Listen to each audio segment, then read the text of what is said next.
le Canada est un pays forestier.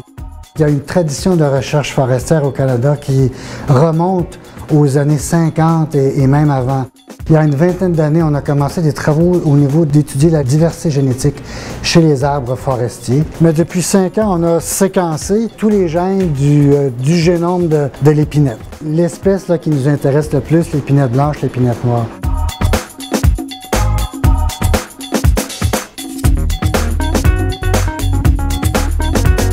Avec les changements climatiques, on est intéressé donc à mieux prédire l'adaptation de nos forêts, comment la santé de ces forêts-là va évoluer dans le temps.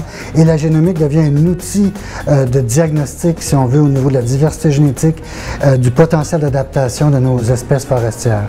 Donc ici, ce que l'on fait, c'est que l'on prend des arbres, on extrait, si l'on veut, d'une certaine façon, les gènes de ces arbres-là. Et donc, par la suite, avec les équipements qu'on a ici, on regarde quels sont les gènes qui vont s'exprimer, qui sont importants pour tel aspect de la survie d'un arbre, de sa résistance aux insectes ou aux maladies, ou pour du bois amélioré. Dans un deuxième temps, nos travaux visent à aider les améliorateurs, donc ceux qui font des variétés d'arbres améliorés pour le reboisement. Les arbres forestiers prennent beaucoup de temps à croître en forêt. Ça peut prendre 20 ans, 25 ans, 30 ans à évaluer le potentiel génétique des arbres, leur adaptation. Donc, avec les outils de la génomique, finalement, le but, c'est de court-circuiter ces longs délais et d'arriver en 1 an à pouvoir faire des évaluations, par exemple, au stade de semis, du potentiel de nos arbres pour pouvoir donc aider les améliorateurs à reboiser des variétés adaptées, des variétés même dont la productivité va être augmentée et même sous des conditions climatiques changeantes.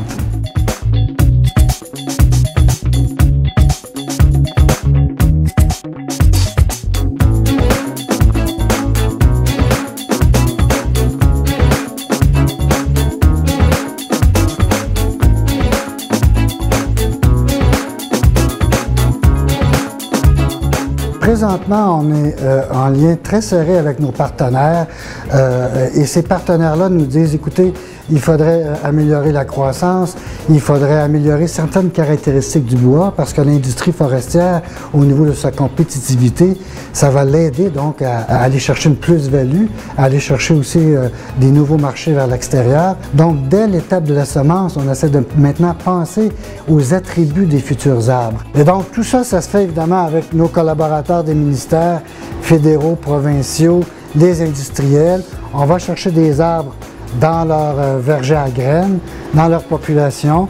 On vient les génotyper à un âge très juvénile et on peut leur dire, dès l'âge juvénile, ben voici, c'est ceux-là qu'il faut planter, vous n'avez pas besoin d'attendre 20 ans, vous pouvez aller de l'avant avec ce groupe-là d'arbres ici.